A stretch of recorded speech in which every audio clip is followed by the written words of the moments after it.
And we are live. Hi, good evening, everybody. Welcome to She Built It Boss Lady Chronicles. I am Sharita Gaskins-Tillett. I'm your host, and this is the show where we feature the amazing stories of high-achieving women who are owning their power to transform their lives. And I am like over the moon excited about tonight's interview. I'm trying to contain my excitement. I shared with our guests ahead of time that I'm trying not to be nervous because I am a huge fan of this lady that we have joining us tonight. So I'm excited to bring her to you guys. We're just going to give a few moments for others to log on.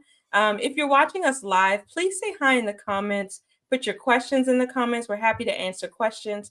If you're watching the replay, hashtag replay and still put your questions in the comments because I will forward them on to get answered for you.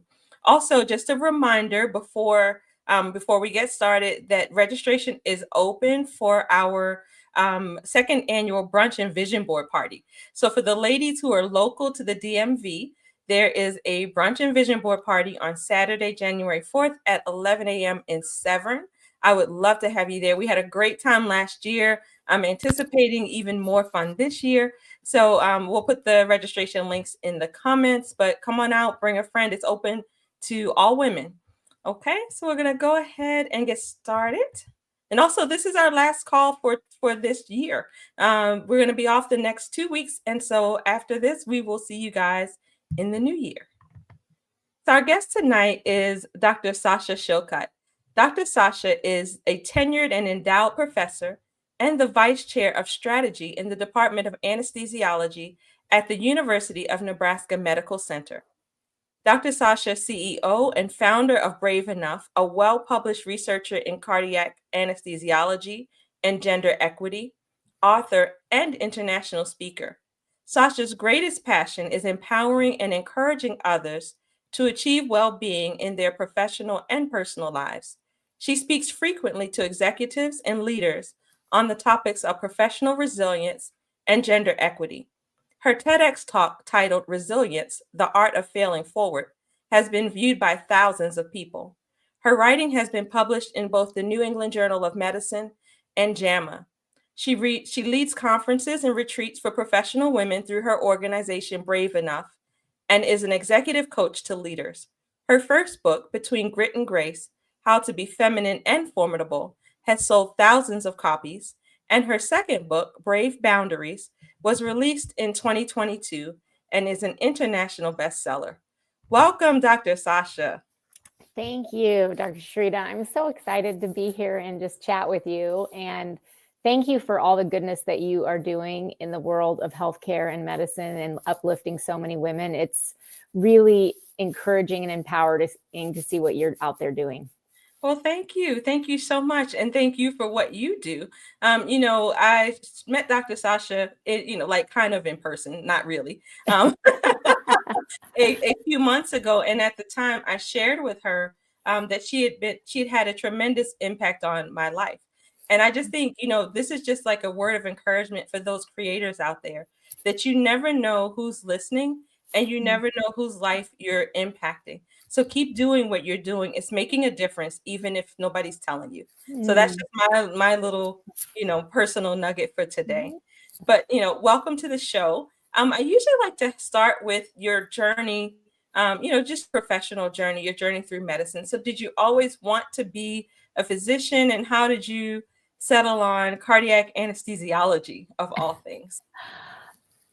Yes, I always grew up in my mind thinking I was going to be a doctor, because I don't think it's necessarily because I thought, I understand medicine, or I think that's really cool. I think, I'm a first generation college graduate and first generation medical school graduate in my family. And I had this kind of inner drive when I was very young. And I thought, I'm going to do the hardest thing. I'm going to do the thing that's going to make my mom and dad the most proud, and that just happened in my brain to be becoming a doctor. I just thought, oh my gosh, doctors are just on this pedestal, and they're smart, and they're important, and they're, they've worked really, really hard to get to where they are, and they get to help people. So I thought, I'm going to strive for that, the hardest thing. And then when I I got into medical school and I started medical school, I had this thought I was going to be a pediatrician actually. And I did, about a day of pediatrics and thought, though I'm not going to be a pediatrician. This is not for me. So I actually thought of doing cardiology. That was kind of my plan. And I went on during my surgical year or surgical rotation, at the end of my M3 year or third year of medical school, I went to Haiti on a mission trip, and a medical mission trip. And there were all these surgery residents that were on the trip. And I didn't get to scrub in at all because there were all these other learners. And the anesthesiologist was like, hey, come up here and help me. Because I think he felt bad for me because I was just kind of standing in the corner every day. And I thought, this is the coolest thing ever. Like, this is I had no idea what an anesthesiologist did because I, had never really thought of going into anesthesia. You don't have exposure to it. So then I definitely switched my whole fourth year around so I could do a month of anesthesia, and I fell in love with it. And then I realized I could be a cardiac anesthesiologist and still, I always loved the heart. I always loved physiology and the whole complexity of the cardiac, from the cycle to the EP to all of that. I just thought it was so interesting. So that's when I decided to do cardiac anesthesia and ended up doing that. And I've been doing it for 2 decades now. Awesome. Awesome. And you are excelling at that from what I understand. So tell me, I'd like to ask this: when you say you always wanted to be a doctor, but you're first generation, is medicine what you thought it would be? Yes and no. I think I knew it was going to be hard. So that did not surprise me because I picked it because it was hard, because I had this I was very much an overachiever and wanted to do more than what I came from and be very independent and have autonomy. And I think that was put in me at a very young age. I grew up with all sisters, and my dad did not have a son, but in many ways he treated me like I was his son. And I think that benefited me because he pushed me hard to achieve. And I never thought to myself, I can't do something. I know it's going to be hard, but I can figure it out. About 10 years in to my career, I was achieving a lot. I had an NIH grant. I was on my road to, just climbing the academic ladder. I had 4 young children under 7. And I just totally burned out because it was not what I thought it was going to be, in the fact that no one ever taught me, like, you can say no to something. Yes. No one really modeled boundaries. I didn't even know how to have a conversation, like to say no. And all of the people that I were in leadership around me that were succeeding, that I wanted to model, were men. They were men who were not mothers of 4 children under the age of 7. Right. So I was like, something's wrong with me because I can't do that. Like, and then when I talk the way they talk, I get backlash. Or if I do what they do, I have mom guilt, or like, it was like I was losing my mind, honestly, because I did not have role modeling, and I did not also have an identity that was not 2 things, either mom or doctor. And those 2 identities were in constant conflict with one another. So I went through a very difficult few years, in the middle of my, probably 10 years, 8 years into my career, that now I look back and I think I'm so thankful that I went through that then, instead of like now, like 10 years later.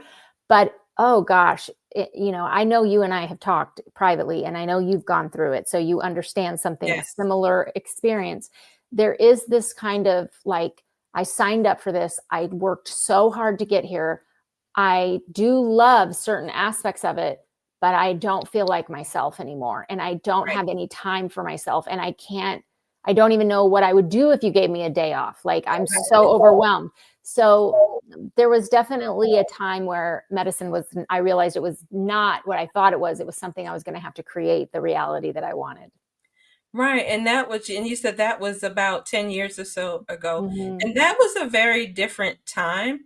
Technology has changed so much so quickly. And I'm thinking that that was, Facebook groups and things like that were just beginning to get started. Mhm. And, for as many negatives and downsides as there are to social media, I think that has been one of the upsides is that it's connected people who wouldn't ordinarily be connected. And it's given us an opportunity to kind of see our common struggle Mhm. and and it validates you because when you're going through it alone, you feel like there's something wrong with you, because Absolutely. nobody's telling you, everybody's putting on the happy face and Mhm. nobody's telling you that they're struggling, that they're drowning too. So you think you're the only person who can't hack it, right? Or you're the Mhm. only person who can't do what needs to be done in the moment. You're the only one that's struggling. But really, the reality is, it wasn't meant for us, right? I mean, I think that's how I feel. That the way that medicine was structured was not, it was not designed for the working mother. Mhm. Oh, It was 100%. Yep, designed for men. And then 100%. we're trying, who had, all the support at home, and then some of us have more traditional roles at home. So if you're if you have a traditional role at home and you're preparing meals and you're doing homework and you're doing all these other things in addition to being a doctor, that's certainly a formula for burnout. Absolutely.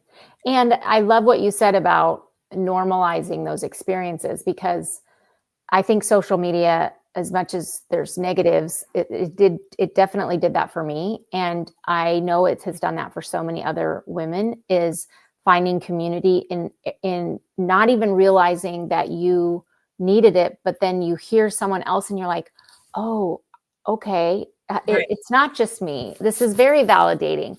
And there are a lot of women, physicians specifically, that are the onlys. Yes. They are the only woman, or they are the only woman of color in their hospital, in their group, in their community, in their practice. That is so isolating. And thank goodness that there are communities like what you have built that women can connect, and what I have built are communities that women can go, okay, I'm the only nephrologist in the middle of Texas, and I'm the only woman nephrologist, but I just can connect with these people from all over the country that see Right. me and that are going through similar things, even if they're an EM doctor or they're an ID doctor, like they get me, like, Right. Right. and So and you can it's understand. really powerful. It's so powerful. Absolutely, absolutely. And you hit the nail on the head. For me, that's actually why part of why I do what I do, because I saw that once went through my own struggle, but I began to see conversations on social media and people would, talk about how they felt like they were lost in their lives and they were failing at everything, failing at being a wife, failing at being a mother, failing at being a doctor. And at the end of those posts, they would always say, please tell me I'm not the only one. And I thought to Mm, myself, okay, we need a place where people can be honest and authentic and kind of take the mask off and let it be known that we're all human and we're all struggling. Because yes. if everybody is saying these same things, then it can't be just one person. It's a systemic issue. 100%. And it's really interesting because I remember very early in my career, my mom, once I became a physician, she went to her doctor, and her doctor was going through some things. She's a woman physician, and she was going through some things. And my mom came home and she said, I just saw her so differently because she's Mhm. so human to me now, because I have you as a reference. Like, you're very human and you're just happen to Yeah. be a doctor. You're my daughter who just happens to be a doctor. Like, and but so many people, I think, you know see physicians as like almost like a politician or something, like, oh, I ran into the doctor at the grocery store, I saw the oh, it's like, where's Waldo, like there was a sighting, but so that is reflected oftentimes in how we care for ourselves, and meaning, if we're going through something hard, we think, well, I don't think we should go to a therapist, because what if somebody sees me going to the therapist? Or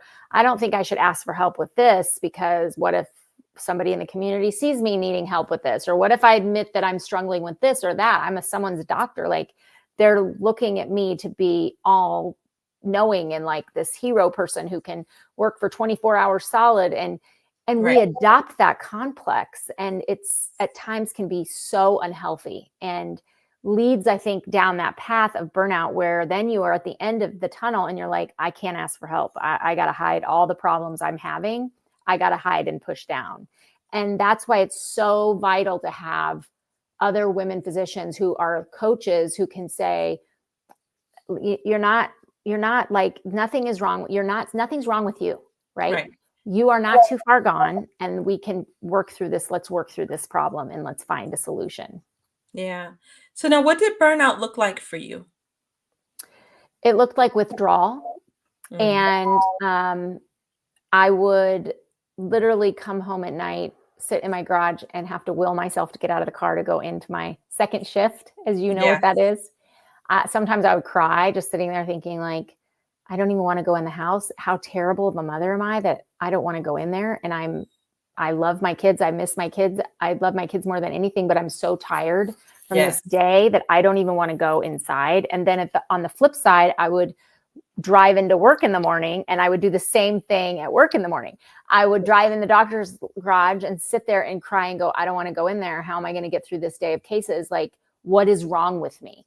And very much withdrawing from, they always say when you're stressed, you're overfunctioning. Overfunctioning is on a path to burnout. And I tell people this all the time. Burnout looks very different. It's like, it may look like anger in some people. I never really got angry, but I was so disengaged. Like, I don't have the emotional energy to smile at someone. Like, I don't even want to give eye contact to the person I'm passing in the hallway because I literally cannot even smile at them, and it looked really unhealthy, like very, very unhealthy. I had no energy to do anything. I gained weight. I overindulged in, food and alcohol because I was just like numbing myself from the stress, and I had no capacity to care anymore. And that was scary to me. It was quite scary. What about you? How did it look? How did it look to you? Did it look similar or different? Yeah, kind of similar, but more just like confusion and being lost. I certainly identify with the crying on the way to work because it's just like misery. It's like, what am I doing? Yeah. Because I asked you the question about if medicine was what you thought it would be. And I often say that medicine is a series of uninformed decisions for people like us. Yeah. Who didn't have, a role model in the family necessarily, that it was a series of uninformed decisions. You had this vague idea of what it meant to be a physician. And so, I'll apply to medical school. You go to medical school, you get a little taste of this, a little taste of that. Yeah. And then you have to make a decision about your whole career. Yeah. Well, you don't really know what that lifestyle is, so I chose to be, I loved OBGYN the most. And, and it was a wonderful field for me and in that season of my life. But I didn't know what it really would mean to be an attending in OBGYN. I just didn't think it through. Like, nobody said I was going to like have to be up all night all the time, that I was going to miss holidays and birthdays and, all of the family events. And, you don't think about that when you're making the decision. And, and I think that was part of the frustration. And then for me, I think I went along fine because, it sounds like you got married and had your kids a little earlier in your career than I did. And so I was chugging along fine as a single OBGYN. But once I added the husband and the kid, it just didn't work because the wheels fell off the bus. Right, because I had structured my whole life, around medicine, and that was fine when it was just me. But I tried to continue to do everything I'd always done while at the same time adding on, 2 humans. And that just, that it just reached a breaking point. No, and especially I think for those of us who were raised in a culture or a family of origin where you had a very traditional mom who did all the things. I had a stay-at-home mom. So my mom, morning till night, she did everything for everybody in the family. She never took time for herself. She cooked all the meals. She cleaned the house. She did all the laundry. She made stuff from scratch, like And then she was like the neighborhood mom. Like she taught swim lessons to all the kids, and she just did everything like that. She was like, she truly is an amazing mom. But that's what I thought a good mom looked like. And so I tried to model that while being a cardiac anesthesiologist. Right. And it failed because my mom did a lot of things because she was able to do a lot of things and stay at home. But they say that, you know, we as women model how we care for ourselves based on a maternal figure. And my mom, because she was a stay-at-home mom and she just did everything, she did not take time for herself every day. So I didn't think I should ever get to do that and I thought I should do everything at home and I should be able to cook all the meals and clean the house and do all the laundry. And it was a lot of guilt and having to work through like, I'm a bad mom because I can't seem to do half of the things my mom did, you know, and I had to really work through that identity and the expectations that I saw modeled and change the expectations I had of myself. But you know what? I think I've thought a lot about this whole concept because I agree. My mom was the same way and probably still is the same way. You know, if you ask her, and I'm sorry, mom, if you're watching, you know, if you ask her, you know, what does she want? Most of the time she can't tell you because she doesn't think about herself. You know, she's very selfless. It's what everybody else needs and what everybody else wants. And that's what I saw. But, you know, as I think about this, I think it might be generational. You know, because I think that back then they, you know, nobody was thinking about thriving. Often they were just surviving. Yes. And I think that as, you know, our society has evolved and, you know, and our families have evolved, that now we're at a place where maybe we can consider thriving. And, you know, I mean, you know, after on the other side of the burnout, once you come to learn some things and recognize some things, yes, you're like, well, wait a minute, I could actually thrive. Right. You know, I can rearrange things. I can create my reality. It doesn't have to look like this. It doesn't have to look like that. But I think a lot of that is giving ourselves permission to write our own story. Absolutely. And to, you know, ask yourself some hard questions. I mean, I had to say, is cleaning the house making me a good mom? No, actually, it's making me less of a good mom because I'm using all my free time to do domestic work. Why do I have that belief? And why do I put that on myself, you know? And then just really changing how I viewed myself and what I thought, all these false beliefs that I had, you know, that is part of changing your story. And moving out of like, I coach so many women who are like, well, I have to do this. I have to do that. I should do this. And I'm like, those are all just preferences and choices that you are choosing based on something you've seen modeled. And that's hard. It's hard to hear, you know, and it's hard to kind of unpack. And the old pathways are still there. You know, I still find myself having little tinges of guilt and going, what am I doing? Like, why am I loading that on myself? I don't need that guilt. Like, that's me just creating this narrative. So it's a constant work in process. But I love what you said about creating your own story, because we really can, you know, we can create what we want. And I think that it's getting to the point where it's insane to me that we have these like option A or B, like burned out physician or quit medicine. Right. I'm like, this is our answer. There's so much in between. There's so much in between. Right. Yeah. I mean, this is our answer for the workforce problem. Work more, pay more. No, that's not the answer. You know, we have to allow people different ways of working that fits their life and their desires and their wants. Exactly. You know, and it starts with figuring out what you want. You know, and I think that that's a big thing. You know, I talked about my mom not knowing what she wants, but she's not alone in that. There are so many women that I talk with that if you ask them, if you say, okay, what do you really, really want? They can't tell you because no one's ever asked and they've never thought about it. You know, it's like we go through, you know, we go through the script, you know, high school, medical school, residency, fellowship, you know, whatever, right? We follow the path and then we just stay on the path. We don't think that there's more. We don't think we could do it differently. If we're not doing it the way everybody else is doing it, then there's something wrong with us. Instead of actually recognizing that we can, it can be done any number of ways. And so one of Mhm. the things that I started asking myself, you talked about, feeling like you have to do this way, you have to do it. I asked myself, who says? When I Mm. find myself doing something out of habit that I really don't want to do in a way that maybe Mhm. is not serving me, I asked myself, who says? Who said I had to do it that way? Yeah, I Nobody said love that. that. So I'm telling myself that. So if I'm the one telling myself, I can tell myself something different, right? Yeah, yeah.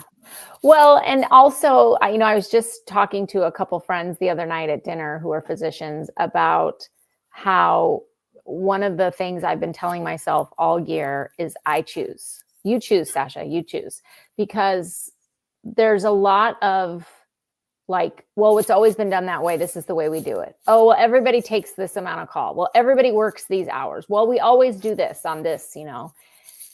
And you have to just get disruptive and remind yourself on a daily basis, at least I do, that I get to choose. Just because Yeah, a certain thing has been done a certain way, I still get to choose where I work, how much I work. I mean, I don't have to sign up for this institution if I don't really want to. right. And when you lose that self agency, you lose a feeling of control. And that's the number one reason why physicians burn out is control. So we have to constantly be reminded, because let me tell you, if you don't, someone's going to take your agency. There's a lot of people out there that are happy to sweep in and tell you Absolutely. what you really have to do and how you really have to do it. And it takes energy to push back against those It thoughts, does. right? But it's so critical to even small things like your calendar is believing that you get to choose. Like, you get to choose how you spend your time. You get to choose your place of work. You get to choose that. And I have to tell myself it almost every day. Like, Yeah, I choose. that's a freedom. That's a freeing kind of feeling that I think a lot of people just don't have, and that's part Correct. of where burnout comes from. Because a lot of the women I talk to, they just feel stuck. That Yes. they feel like they don't have options. That they don't have other choices. That, well, this is the only thing I can do.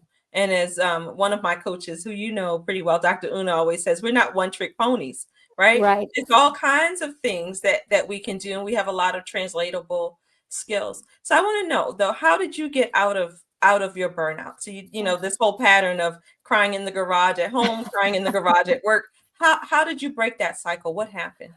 Well, the first thing that I did was I, at a very like pivotal moment, I can still remember very clearly, where everything just kind of came to a head. And it was a lot of things, stress at work and stress at home, and my nanny quit, and I was traveling out of town, and it was just all these things. And also a friend of mine who is a physician, his wife died by suicide, and all this stuff just kind of came crumbling down, and it was like an awakening. It was like literally rock bottom. And I was in Chicago getting trained on how to we were going to start a TAVR program, our first TAVRs. And I remember wheeling past my mirrors in the lobby of the W Hotel in Chicago, and I saw myself, Sharita. I saw what I looked like, and I didn't even recognize myself. Like, Wow. I looked so sad. I looked so unhealthy. And I just went to my hotel room, and I just kind of crumbled and fell apart. And I had been numbing myself for probably a good year. And I thought, I got to make a major change. Like, I have to do something drastic. And so my drastic change was, I told myself for 3 months, I'm going to say no to everything, because I actually have no ability to triage what I should be doing. So I have to say no to anything anybody asks me to do for 3 months. And I kept a list in my office of the no list, just to empower myself. And then I also told myself, I'm going to get up every day and spend 30 minutes a day by myself, like really early in the morning, because it was Mhm. the only time I could have. Right. Sure. And sometimes I would exercise, and sometimes I would cry. Sometimes I would journal. Sometimes I would just sit and think. But I put a boundary around time with myself and spent time in solitude, which is very different than loneliness. Right. And I came out of that burnout. It took about a year. And I started saying no and getting really clear on, like, I had 3 things, and I wrote out, and I said, if I'm asked to do something that does not have to do with these 3 things, it's a no. Yeah. So it was a great year for me. However, at the end of that year, I was a lot healthier. I had lost like 20 pounds. I was, just back to feeling like myself. I threw away probably like 75% of my closet. I actually bought clothes that fit me instead of wearing like the same clothes I had had for 10 years because I had no time to even shop. There's a lot of things. I started connecting with my husband again. I started being present with my kids. I was off my phone. However, at the end of that year, I thought, I am well enough to realize I'm really lonely. Like, I don't have women in my life. I'm better, but I have very few friendships because I have neglected that for like 15 years since I left college. Like, I just have neglected that. So that was the next year was just really getting back to having friends and establishing a community and reaching out to people. And that was scary, right? But I knew I'm going to slip back into my old ways if I don't have accountability, and I need friends who get it. So that's kind of how I started and turned things around. So one of the things that you mentioned, I want to highlight, you talked about taking time for yourself. And I think that is so crucial. And I think I shared with you before that in my story, it took me being alone on the beach when I could finally hear my own voice and realize, the state that I was in. And I think that's pivotal. I think that's key, is getting alone with yourself so that you can hear your own thoughts. But also so that you can discern what's important to you. Because I also like that you identified the 3, I'm going to call them the 3 priorities. And if those, and if things didn't align with those 3 priorities, then they were an automatic no. But if you've never taken the time to connect with yourself and taken the time to identify what those priorities or maybe core values are, then you're just you allow yourself to be pulled in all kinds of directions because you just don't know what's important. You're not mission driven. You don't know that you're on a particular path. And if you are a woman who shows up and does whatever you're asked to do, you're going to get asked to do more and more and more. So having those priorities and having a structure is so vital. Like, it is so important to know thyself, right? Like, physician, know thyself. If we all just started with that as the base of medicine, we would have a very different healthcare, right?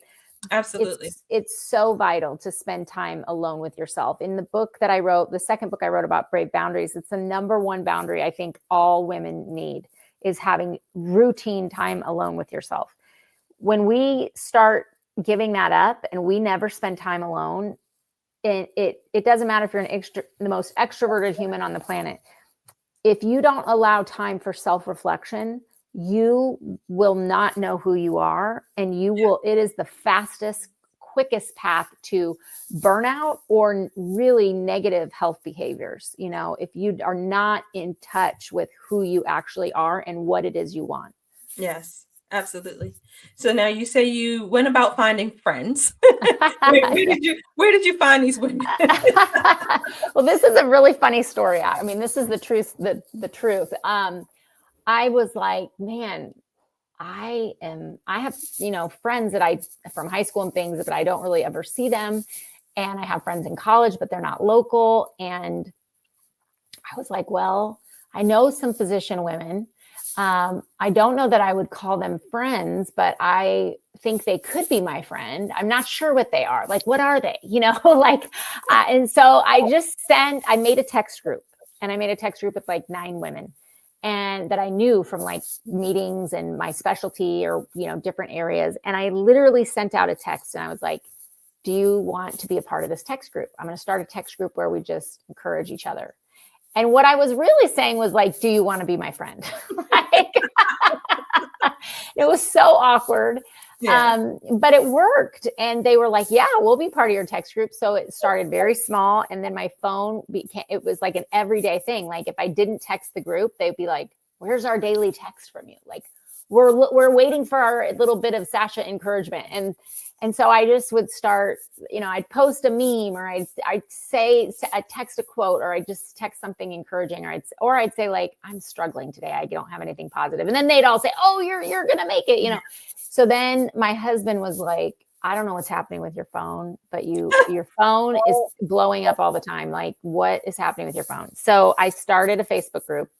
And that Facebook group grew to a lot of women physicians. It was called Style MD. And then I transitioned out of that to my business now in my Brave Enough community. So why Style MD? Because I think that's when I kind of came into your universe. Was through Style MD and also through the podcast, which I guess came a little bit later. But why? A little bit later. I never knew the origin story of Style MD. Well, I felt like I had this kind of I love style, first of all. I love style and fashion. But when I became a physician and attending, I always felt like I got to be real serious. And like, I can't wear lipstick or like talk about my hoop earring addiction, like I got to like hide that part of myself. And then I started this text group, and the women in the text group were like, half the time we were talking about gender bias and what happened to us at work, or like, what do you pay your nanny? And then half the time we were like, hey, has anybody gotten Botox? Like, when should we get Botox? Do we get Botox? Is that legal as doctors? And then I just thought, I'm just going to start this fun group where it's about style, and women doctors can own feeling like they are still women that want to express themselves through style. Like, it was the most simple, but also like, I wanted it to be a safe place that was very positive and encouraging, because I'd been in like one or two Facebook groups that were just like very pile on negative. Like, I read some of the comments and I'm like, whoa, I can't handle this. Like, I was in the largest one for like an hour. I went in, I went out. I was like, no, and never again. Like, I just can't, there's too much negativity that I'm like, not my style. I'm never going to argue with someone on social media and leave feeling better or be a better person. That's never happening to me personally, maybe other people, but not me. So I wanted it to be something positive, but I also wanted it to be like fun and lighthearted and style, and somebody to be like, hey, there's this really good lipstick color, or hey, I found these great shoes on sale at Nordstrom's today, or hey, I'm looking for a dress for the holiday party, So that's kind of where it all started. Okay. All right. And then how did that evolve into where we are today with Brave Enough and the coaching and all of the things? And then interestingly enough, you still are doing anesthesiology. Yeah, in addition to I know. So talk about that though, because you would think that in doing anesthesiology and these other things that would breed more burnout, but somehow not. Well, maybe so. Maybe it was it definitely. I have done two things. I have burned out twice in my career, and I have learned this. The first time I burned out doing things I didn't love doing. And that was in 2014. The second time, I burned out doing things I like to do. I did too much of what I like to do. And that was in 2021. So, or 2020, really, the end of going into 2020 and into 2021. So I thought to myself, I had all this burnout figured out. I'm a coach for women. I know what I'm doing, but I was doing everything. And I liked it all. I love anesthesia. I love style. I could still have a style group if I wanted, and I find joy in that. I love writing. I love talking. I love podcasting. I like all that, but there's only so many hours in a day. And so the second time I burned out, it was even more, I had all this shame. Like, how did I get here again? I thought I had this figured out. The difference was the first time I was burning out because I had young children. I was trying to climb the academic ladder. I had no mentors that were women. I had very little support, and I was doing things I did not like. Then I'm burning out because I want to help the world. I'm having success. I'm getting all these opportunities. It's all stuff I want to do. I'm still like that, Sharita. I have to set the strictest boundaries for myself in January because I love public speaking and I love traveling and speaking. And I get asked to speak. One time I had my VA actually go back and count how many times I was asked to speak in a year. And it was something like, I don't know, 160.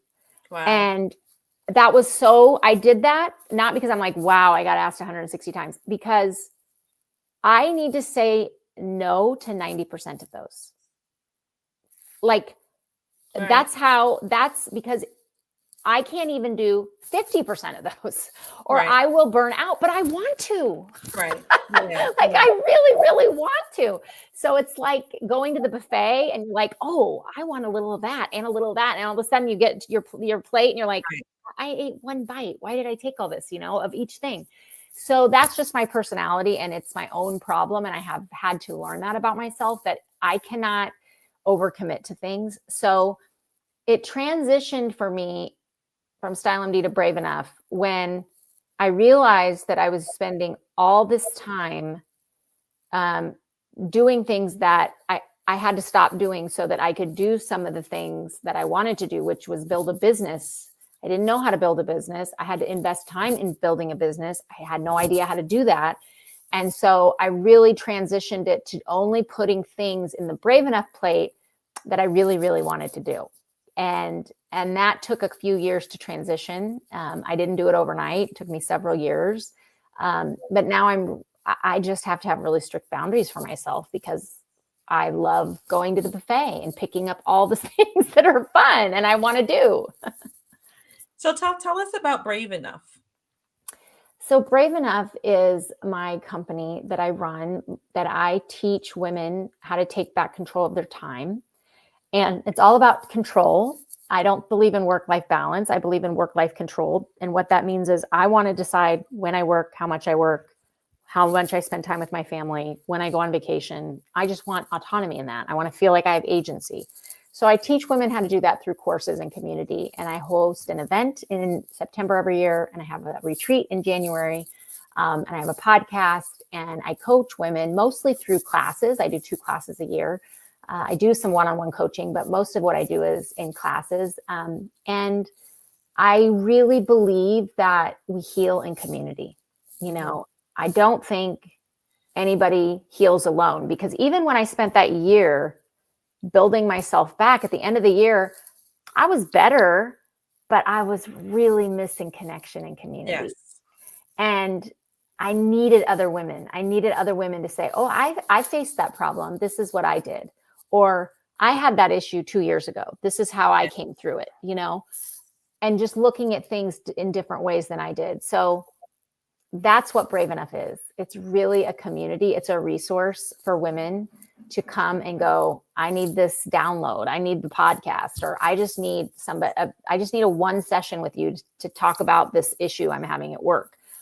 A lot of the things I coach on are career transitions, negotiating for your FTE, negotiating for yourself, and how to really put yourself back together and come out of burnout. Yeah, and I love what you're saying about community, and it just makes me think. So the way that I understand the world, and you and I are both Christians. Yeah. The way I understand the world is that we were all put here for each other. That none of us is here for ourselves. And and in uncovering our purpose and our mission and those kinds of things, it's going to be found in our service to other people. Mm-hmm. And so I think that's why you didn't fully heal alone, and why we're driven to create community, because it's essential. You just don't realize until you're missing it, because they're saying that we're in an epidemic of loneliness in this country. And and it's because we're all siloed off, and it's kind of dog eat dog, everybody's for themselves, but that's never the way it was intended to be. We're all supposed to be supporting each other and lifting each other up. Yes. I love that. And I love what you are doing with your retreats and how you are bringing women together. And even this brunch, I wish I could come to your brunch. Because, you know, we often think in the middle of our life when things are crazy and busy and we have, you know, maybe we have aging parents and we're raising families, or, you know, we're doing all these things. We look at community or friendships like, I always say it's like guacamole when you're going through Qdoba. Like, do you really need it? It's a little extra. Like, do you really need it? You know, Right. but it's actually not. It's like the protein of your Qdoba bowl. Like, you got to have it to like sustain yourself. You have to have it. And it's not optional. It's not optional. And there's so many women I know that go, I'm burned out. I don't have anything to give in any other women. I can't come to your retreat, Sharita, because I'm not in a good place. Yeah. I can't join your coaching class because I'm not doing good. I can't be part of your group or come to brunch because I'm not well. And what will I give? That's exactly when you need it. Exactly. Right? Exactly. Yes, exactly. There's that. But the other thing I hear that I find interesting, so I don't really like people. I don't like people, but you need people. And the more time you spend with people, the more you will realize how much you are missing. Yes. And I think when people say that, because I hear that all the time, especially from physicians, what you're really saying is, I don't like how people have taken my energy.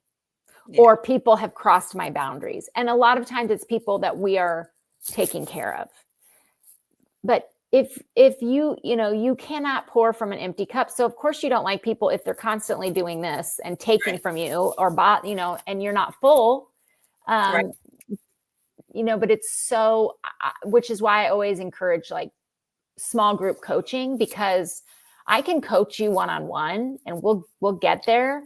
But 30 minutes with a small group of 5 women, oh my gosh, you've seen it. It just elevates the conversation. Yes, for sure. Absolutely. And then also with the retreats, you know, just the being in the room. I tell this story, and, you know, for those who watch the show, sorry, I'm going to tell the story again.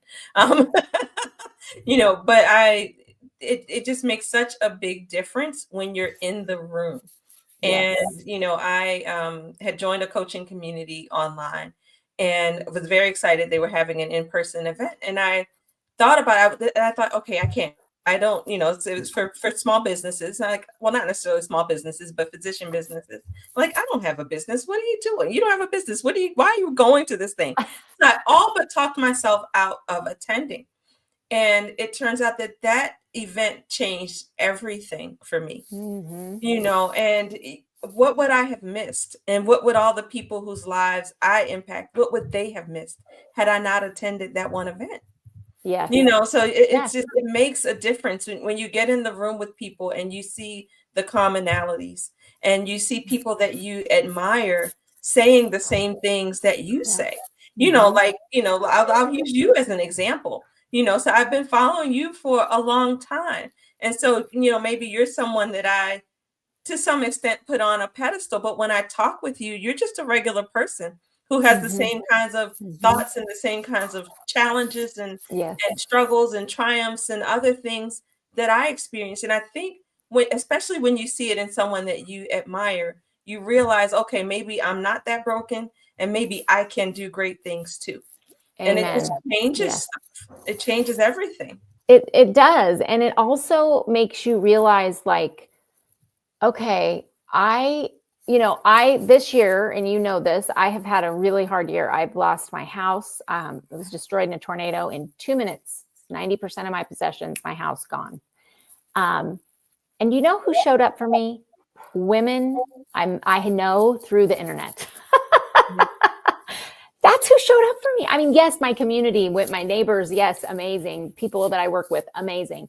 But I cannot tell you how many women sent me cards, sent me encouragement, wrote me a little note, just showed up for me in ways the first month when I was displaced and had no home and had nothing. I didn't even have my glasses, like those people kept me going and still are. And I am so grateful for them on such a daily basis. I think, man, if I hadn't been vulnerable and just shared what I was going through 10 years ago, I wouldn't have had this whole community to lean on when I'm going through this really difficult event, Right, you know? right. So we have to continue to remind ourselves that we do need one another, and nobody heals or comes to some great realization on their own. They just don't. That's just not how it works. Yeah, yeah. Well, we're about out of time. I'm sad. I'm enjoying our chat. I could talk to you, I at least same. another hour or two. Um, but we don't have another hour or two. Why don't you tell folks where they can find you, how they can register for Brave Enough? And of course, I'll put all of that in the show notes and the comments on all the different platforms. But if somebody's interested in joining your community, working with you, attending your events, how can they find you? The best way is to go to becomebraveenough.com. I have a community that's called The Table. You can join for free. It's an online community, and check it out for a couple weeks. I do monthly webinars in there and have weekly videos and just encouragement on different topics. And then my CME event is next September 2025. All of that event, all that information is also found on my website, becomebraveenough.com. Excellent. Excellent. So if there is one piece of advice that you would give a professional woman who's struggling with burnout, the single best thing you think that she could do to reclaim herself, what would that piece of advice be? Ask for help. Ask for help, get a coach, ask for a friend to go to coffee, share your struggles. We often have the feeling of hibernating and hiding, and we need to do the opposite. We need to ask for help. Absolutely. Well, you guys, you heard it from the expert. Ask for help, right? So if you don't walk away with anything else tonight, please understand that there are so many different communities that are out here. Please don't suffer in silence. Don't suffer alone. Reach out. Any of us are happy to help you. Have a wonderful holiday, because I won't see you again till next year. Again, registration is open for the brunch. The registration link is going to be in the comments, but I would love to host you. It's going to be a fun time. And I guess that's it. So I'll see you guys in January. Have a great night. And thank you again, Dr. Sasha. It's been a pleasure. It's been wonderful. Thanks for having me.